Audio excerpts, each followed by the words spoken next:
அந்த ஹதீஸில் கண்டிப்பாக என்ன செய்யணுமா, வசியத்து செய்ய வேண்டும். வசியத்தில் என்னது, எனக்கு பின்னால் என்னிடத்தில் இருக்கிற பொருளாதாரம் யாருக்குரியது, அதை எழுதி வைத்திருந்தோம். ரசூலுல்லாஹ் மக்தூபத்துன் இந்தஹு, அவர் எழுதி வைத்து விட்டு தான் உறங்க வேண்டும். அப்படி எழுதி வைக்காமல் 2 இரவுகள் உறங்கக்கூடாதுங்கிறாங்க அந்த ஹதீஸில்.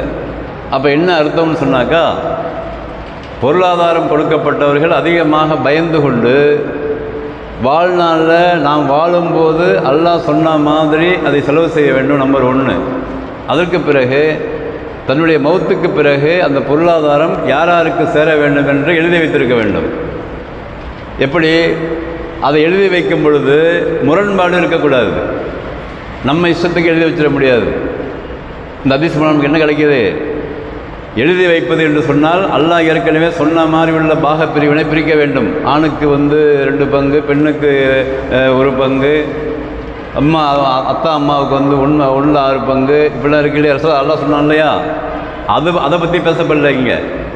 அது இல்லாத வசியத்து என்று சொல்லக்கூடிய மேலதிகமாக செய்யக்கூடிய செலவினங்கள், அங்கே பாரபட்சம் காமிக்கக்கூடாது. யாருக்கும் பாரபட்சம் எப்படி காமிக்கக்கூடாது, அல்லாஹ்வுக்கும் தூதருக்கும் மாறு செய்கிற மாதிரி அந்த வசியத்து இருக்கக்கூடாது. ஆனால் எழுதி வச்சுருக்கணும், இன்னாருக்கு இது கொடுக்கணும், இன்னாருக்கு நான் கடன் வாங்கியிருக்கிறேன், கடன் திருப்பி கொடுக்க வேண்டும் போன்ற விஷயங்கள்லாம் எழுதி அதை வைத்து கொண்டு தான் எந்த அளவுக்கு இன்னும் ஹதீஸில் வருது, தலையணைக்கு கீழே வைத்துக்கொண்டு தூங்க வேண்டுங்கிறாங்க ரசூலுல்லாஹ் ஸல்லல்லாஹு அலைஹி வஸல்லம். அந்த எழுதிய அந்த பேப்பரை இப்போ நம்மளுக்கு வசதிகள் இருக்கிறது, இன்றைக்கி செல்ஃபோன் இருக்கிறது, லேப்டாப் இருக்கிறது, அதை பிரிண்ட் பண்ணி அதை ஃபைல் பண்ணி வீட்டில் வச்சிடணும். அதுக்கு பிறகு மௌத்தை எதிர்பார்த்து வாழ வேண்டும் என்ற விஷயமும் இதில் விளங்குகிறது. ஏன் இது ரசூலுல்லாஹ் சொல்கிறாங்கன்னு சொன்னாக்கா, ஒவ்வொரு முஸ்லீமும், அதாவது தொழக்கூடிய அல்லாஹ்வை நம்பி மறுமையை நம்பி வாழக்கூடிய ஒவ்வொரு முஸ்லீமும் மௌத்தை நினைத்துத்தான் வாழ்ந்து கொண்டே இருக்க வேண்டும் என்பது சட்டம். இது அல்லாஹ் தூதரும் சொல்கிறது என்னது, எப்போ வேணாலும் மௌத்து வரலாம், அந்த மௌத்தை நீங்கள் எதிர்பார்த்து வாழ வேண்டும் என்பது நமக்குள்ள சட்டம். அது எல்லாரும் நம்ப மாட்டாங்க. குறிப்பாக தொழுகையாளிகள் அதில் கண்டிப்பாக நம்புவார்கள். அதனால தான் தொழுகை வரும். நம்ம குறிப்பிட்ட சாரர் மாத்திரம்தான் நமக்கு மௌத்து வர இருக்கிறது, மௌத்துக்கு பிறகு நம்ம கபருக்கு போகிறோம், அல்லது அப்படி நிற்க போகிறோங்கிற எண்ணம் யாருக்கு தான் வரும், யார் தொழுகையை 5 பேரை தொழுகிறாங்களோ அவங்களுக்கு தான் அந்த எண்ணம் வரும். மற்ற பேருக்கு வர சான்ஸ் கம்மி தான். அப்போ தொழக்கூடியவர்களுக்கு பிரத்யேகமாக ரசூலுல்லாஹ் சொல்லிக் கொடுக்குறாங்க. இங்கே நீங்கள் கண்டிப்பாக உங்களுடைய பொருளாதாரத்தை விட்டு செல்லும் பொழுது அந்த பொருளாதாரத்தை சரியாக வசியத்தை செய்துவிட்டு சென்று விடுங்கள். ஏன்னு சொன்னால், லா யஸ்தபியூன தௌசியத்தன் வலா இலா அஹ்லிஹிம் எரிஜிஊன் அல்லாஹ் பதிவு செய்கிறான் சூரத்துல் யாசீன்ல. ஒரு கட்டம் வரும், ஒரு காலம் வரும், அந்த நேரத்தில் நீங்கள் யாராருக்கு என்னென்ன கொடுக்கணும் வாங்கணுங்கிற அந்த ஆற்றல் இருக்காது, உங்களுக்கு சொல்ல முடியாது. சொல்ல நினைப்பீங்க, சொல்ல முடியாதுங்கிறாங்க. நம்ம கண்ணால் பார்க்குற மேலே இன்றைக்கி பல பேர்களை பார்க்குறோம். கடைசி நேரத்தில் எதுவுமே செய்ய முடியாமல் சொல்ல முடியாமல் போயிடக்கூடாது என்பதற்காகத்தான் ரசூலுல்லாஹ் ஸல்லல்லாஹு அலைஹி வஸல்லம் சொல்கிறாங்க, உங்கள்கிட்ட பொருளாதாரம் இருக்குமானால், சொத்து இருக்குமானால், பணங்கள் இருக்குமானால் அதையெல்லாம் சரியாக வசியத்தை செய்துவிட்டு எழுதி வைத்து விட்டு நீங்கள் மௌத்தாக வேண்டும். அப்படி எழுதி வைக்காமல் 2 இரவுகள் தூங்கிவிடக்கூடாது என்று ரசூலுல்லாஹ் ஸல்லல்லாஹு அலைஹி வஸல்லம் சொல்கிறாங்க. அப்போ ஒன்று நமக்கு என்ன விளங்கு இந்த ஹதீஸ் மூலமாக, மௌத்தை நினைத்து வாழுகின்ற வாழ்க்கை முறையை நாம் பழகணும். முதல்ல எப்படி மௌத்தை நினைத்து வாழ்றதுனா என்னது அப்படின்னாக்கா, நம்முடைய பழக்க வழக்கங்களை நம்ம மாற்றிக்கொண்டே இருக்கிற வாழ்க்கை முறை தான் மௌத்து வரைக்குமே. தினம் தினம் நம்முடைய பழக்கத்தை மாற்றி ஆகணும். நம்மகிட்ட இருக்கிற அந்த கெட்ட பழக்கங்களாக இருக்கட்டும், நல்ல பழக்கங்களாக இருக்கட்டும், செலவினங்களாக இருக்கட்டும், உரிமைகளை கொடுப்பதாக இருக்கட்டும், பழகுவதாக இருக்கட்டும், வியாபாரமாக இருக்கட்டும், எதுவாக இருந்தாலும் அந்த செகண்டில் நமக்கு மௌத்துடைய ஞாபகம் வந்தாக வேண்டும். ஒரு ஏமாத்துற மாதிரி ஒரு சூழ்நிலை ஏற்படுதுன்னு சொன்னாக்கா, நம்ம ஏமாத்துறோமே, நம்ம அலட்ட போய் நிற்கணுமே அப்படிங்கிற எண்ணம் நமக்கு வந்தாகணும். அல்லது நமக்கு சம்மந்தம் இல்லாத பொருளாதாரம் நம்ம பாக்கெட்டில் வர இருக்குது அப்படின்னாக்கா அதை தடுத்து கொள்ள வேண்டும். சில இடங்களில் பார்த்திங்கன்னா கடைக்கு போகும்போது கூட நடக்கும். சில நேரங்களில் கடைக்கு போகும்போது சில்லறை அதிகமாக கொடுத்துருவாங்க. சின்ன விஷயமா நினைப்போம், நம்ம ஒரு 10 ரூபா எக்ஸ்ட்ரா கொடுத்துருவாங்க, நம்ம இப்போ வாங்கி வச்சுட்டு வந்துடக்கூடாது. அது கணக்கை பார்த்து கொடுக்கும்போது அவர் கூட்டும்போது 50 ரூபாய்க்கு 40 ரூபான்றார். நமக்கு லாபம் தான் நினச்சி வச்சுட முடியாது. ஏன், 10 ரூபாய்க்கு கணக்கு இருக்குது. அதே மாதிரி ஒரு ரூபாயாக இருந்தாலும், ஒரு மில்லி அளவு இருந்தாலும், பொருளாதாரத்தை பொறுத்தவரை அடுத்த வீட்டு காசு நம்மகிட்ட வந்துடக்கூடாது. அப்படிங்கிறதுக்கு ஜாக்கிரதையாக இருக்கணும்.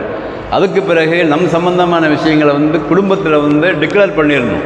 நம்ம சம்பந்தமான விஷயங்கள் எதுவாக இருந்தாலும் சரிதான், நம்ம சம்மந்தப்பட்ட விஷயங்கள் எதுவாக இருந்தாலும் மனைவி, பிள்ளைகள், அப்புறம் யாரெல்லாம் நம்மளுக்கு பாதிக்கப்பட்டவர்கள் இருக்கிறாங்களோ அவங்கள்ட்ட சொல்லிடணும் ஓப்பனாகவே.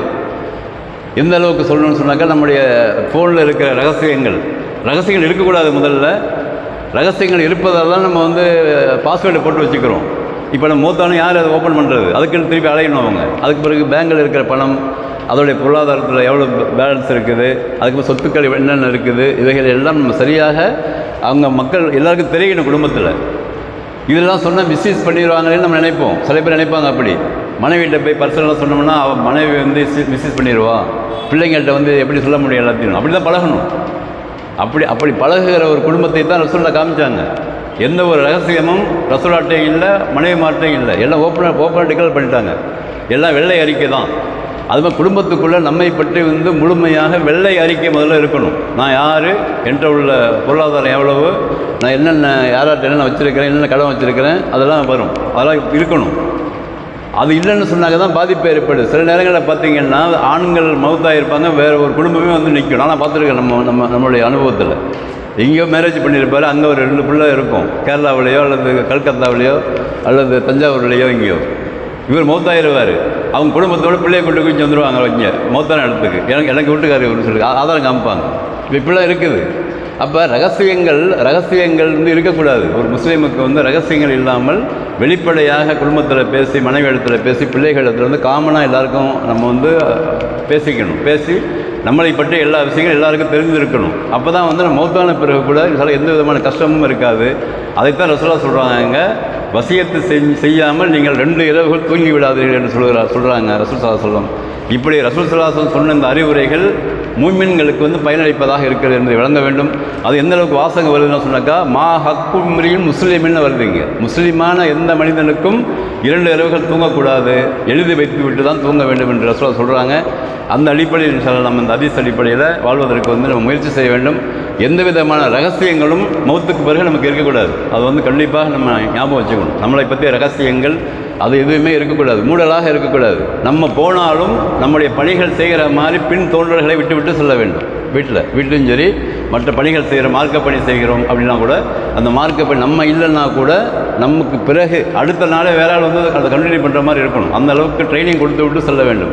இதெல்லாம் ரசூலுல்லாஹ் வந்து வலியுறுத்துக்கிறாங்க. அப்போ ஒரு ஆள் மூலமாகத்தான் இது நடக்கும். ஒரு ஆள் போயிட்டாருன்னா அந்த விஷயம் நடக்காதுங்கிற மாதிரிலாம் இருக்கக்கூடாது. அதை வந்து அல்லாஹ்வும் தூதரும் விரும்பவில்லை. எந்த அளவுக்குன்னு சொன்னாக்கா, ரசூல் ஸல்லல்லாஹு அலைஹி வஸல்லம் பாருங்கள், 63 வயசு ரசூலுல்லாஹ்வுக்கு. அல்லாஹ் வந்து எடுத்துட்டான், உயிரை எடுத்தாச்சு. எடுத்த பிறகு தான் இஸ்லாமின் நிறைய டெவலப்மெண்ட் ஆகுது. ரசூலுல்லாஹ் உயிரோடு இப்போ கூட அந்த மக்கா மதீனா ரியாத்து கூட ரசூலுல்லாஹ் போகல. ஆனால் வஃபாத்துக்கு பிறகு தான் உலகம் முழுவதும் அல்லாஹ் பரப்புகிறான். அப்போ யாரை கொண்டும் இங்கே ஒன்றும் இல்லை, இங்கே உலகத்தில் யாரை கொண்டும் இதுவும் இல்லை. அப்போ ஒருவர் இல்லை என்று சொன்னால் அந்த பணியை செய்வதற்காக அடுத்த ஆளை வந்து தயார் பண்ணிவிட்டு அவர் செல்ல வேண்டும். குடும்பத்தில் பொறுப்புதாரியும் அப்படி தான் செய்ய வேண்டும். குடும்ப பொறுப்புதாரி எப்படி இருக்கணும்னு சொன்னாக்கா, நான் இல்லை என்று சொன்னாலும் என் குடும்பம் சரியாக ஓடுகிற மாதிரி உள்ள எல்லா விதமான சட்டங்களையும் செய்து கொண்டு அந்த அடிப்படையில் பிள்ளைகளை வளர்த்திருக்க வேண்டும். ரகசியம் இல்லாத வாழ்க்கையை வாழ வேண்டும் என்று பல விஷயங்கள் இதில் விளங்குது. இன்னும் அதிகமான விஷயங்கள் இதில் உள்ளே இருக்குது. இன்ஷா அல்லாஹ் இன்னும் நம்ம வந்து அடுத்தடுத்த வாரங்களில் பார்ப்போம். அப்போ ரசூல் ஸல்லல்லாஹு அலைஹி வஸல்லம் அவர் சொல்லிக் கொடுத்த அறிவுரைகள் பார்த்தா சின்ன மேட்ரு மாதிரி இருக்குது. அதுதான் குடும்பத்தில் வந்து அதை ஃபாலோ பண்ணும்போது குடும்பத்தில் எந்த விதமான சாதாரண பிரச்சனை இல்லாமல் போகும். மௌத்துக்கு பிறகு இன்ஷா அல்லாஹ் நம்மை பற்றி தவறான எண்ணங்கள் மக்கள் மத்தியில் வராது. முதல்ல குடும்பத்தில் வராது. முதல்ல குடும்பத்தில் மூத்தாயிட்டோம்னாக்கா மனைவி மக்கள் இடத்துல நம்மளை பற்றி தப்பான எண்ணம் வரக்கூடாது. வெளியெல்லாம் விடுங்க, அப்புறம் பார்த்துக்குவோம். ஃபஸ்ட்டு குடும்பத்தில் மனைவி, பிள்ளைகள் இவங்க இடத்துல எந்த விதமான ரகசியம் இல்லாமல், கெட்ட பெயர் இல்லாமல் மூத்தாக வேண்டும். அதைத்தான் ரசூலுல்லாஹ் சொல்கிறாங்க. அந்த அடிப்படையில் வாழக்கூடிய தௌஃபீக்கை வளரமான எனக்கு உங்களுக்கு தந்த அருள்வானாக. வாஹிரு தஅவானா அல்ஹம்துலில்லாஹி ரப்பில் ஆலமீன். அஸ்ஸலாமு அலைக்கும் வரஹ்மத்துல்லாஹி வபரகாத்துஹு. சுப்ஹானக்கல்லாஹும்ம வபிஹம்திக அஷ்ஹது அல்லா இலாஹா இல்லா அன்த அஸ்தக்ஃபிருக.